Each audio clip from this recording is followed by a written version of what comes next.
These children are at a Bahujan Hitai hostel funded by the Karanar Trust. They live in central India, where, just 2 years ago, a devastating earthquake killed over 15,000 people and destroyed 53 villages.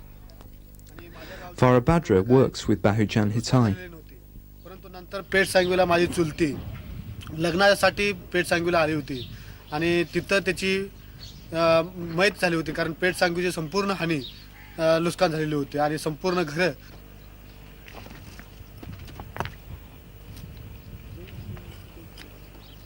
मग ही बातमी मला तिथे कळल्यानंतर मी पेठ सांगवीमध्ये लगेच सकाळी 11 वाजता मी पेठ सांगवीमध्ये आलं आणि ज्यावेळेस मी पाहिले ही परिस्थिती खूपच अक्षरशः पाहण्याची वाटत होती, कारण लहान मुलं मोठे माणसं संपूर्ण असं उकरून काढत होते.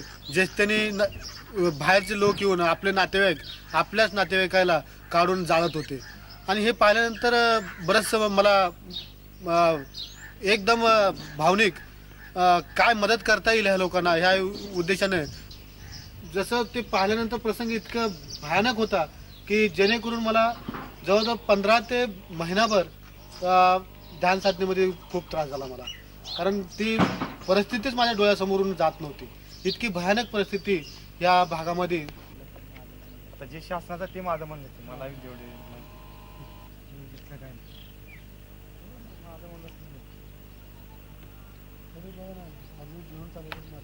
केसेस देखील आम्हाला पाहायला मिळाल्या, परंतु आम्ही ज्यावेळेस असं पाहिलं आणि नंतर मग आम्ही संस्थेमार्फत बहुजन हिताय ट्रस्ट मार्फत ज्यावेळेस आम्ही पूर्ण वसतिगृहाचा प्लॅन केला आणि ते अंमलात आलं आणि मॅनेजमेंटने निर्णय घेतला की बाबा आपण त्या ठिकाणी कमीत कमी 1, 2 ते 3 वसतिगृह सुरुवात करू.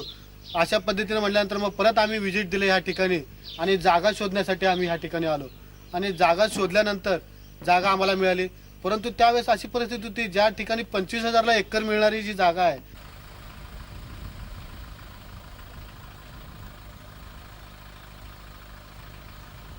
इतर संस्था मुलं घेऊन हे भूकंपग्रस्ताचे ज्याचे आई वडील नाहीत त्या मुलांना घेऊन पुण्याला मुंबईला वगैरे घेऊन गेल्या, परंतु त्या मुलांना वास्तविक आता काहीच मदत झालेली नाही त्या परिस्थितीमध्ये. पण त्या मुलाकडून कसं पैसे आम्हाला मिळतील, कारण गव्हर्नमेंटने अनुदान अशा पद्धतीने डिक्लेअर केलं होतं.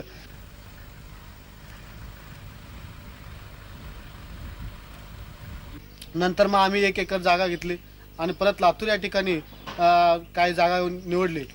जागा घेऊन परत हे केलं आणि लवकरच आम्हाला वसतिगृह चालू करायचं होतं. परंतु ज्यावेळेस आम्ही भाड्याने घेण्यासाठी प्रयत्न केला तर भाड्याने द्यायला देखील तयार नव्हते, कारण बहुजन हिताय ट्रस्ट एक बहुजन हिताय या नावाखालीच लोकांना वाटत होतं की एक आधार कार्डची संस्था आहे.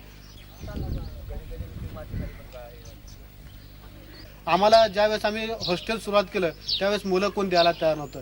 ज्यावेळेस आम्ही ज्या भूकंपग्रस्ताच्या भागामध्ये भेटी दिल्या, विशेष करून जास्त लोक कुठं जास्त हे झालेले आहेत आणि मुलं किती मिळतील यासाठी आम्ही प्रयत्न करत होते त्यांना मदत करण्यासाठी, परंतु तिथले पालक किंवा त्याचे नातेवाईक आम्हाला मुलाला द्यायला तयार नव्हते.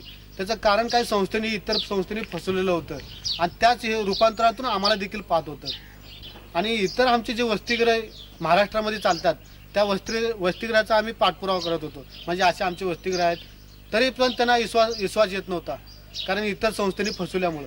नंतर ज्यावेळेस मग उद्घाटनाच्या सोहळ्याला मग आम्ही सांगितलं होतं 15 दिवसासाठी फक्त आमच्याजवळ ठेवा मुलं, नंतर जर तुम्हाला वाटलंच तर तुम्ही इथल्या इथं घेऊन जाऊ शकता. मग त्या पद्धतीने मग ज्यावेळेस पालकांना सांगितलं, विश्वासात घेतलं आणि मग नंतर उद्घाटनाच्या सोहळ्याच्या टायमाला स्वतः आम्ही म्हटलं की आता तुमची मुलं जर तुम्हाला ठेवायची असेल तर ठेवू शकता, नाहीतर मग घेऊन जावा.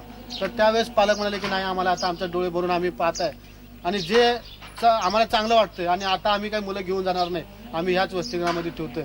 आणि ते विश्वासात घेऊन आम्ही त्या मुलांना त्या ठिकाणी ठेवलं आणि आता मुलं चांगल्या पद्धतीने आनंद घेत आहेत. हे पाहून मला समाधान वाटतं.